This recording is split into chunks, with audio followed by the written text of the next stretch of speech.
হরিচাঁদ ঠাকুর। সমাজের পিছিয়ে পড়া দলিত মানুষদের জন্য এবং নিম্নবর্গের মানুষদের সামাজিক অবস্থানের উন্নতির জন্য তিনি এক ধর্মীয় আন্দোলন প্রবর্তন করেন।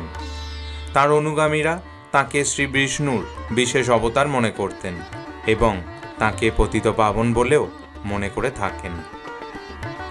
1812 সালের 11ই মার্চ, মতান্তরে 13ই মার্চ, অধুনা বাংলাদেশের গোপালগঞ্জ জেলার কাশিয়ানী থানার অন্তর্গত ওরাকান্দির সফলাডাঙ্গা গ্রামে হরিচাঁদ ঠাকুরের জন্ম হয়।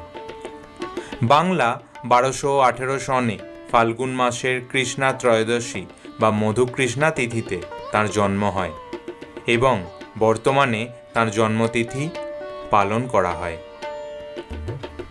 তার বাবার নাম যশবন্ত বিশ্বাস এবং মায়ের নাম অন্নপূর্ণা বিশ্বাস। তার ঠাকুরদাদার নাম ছিল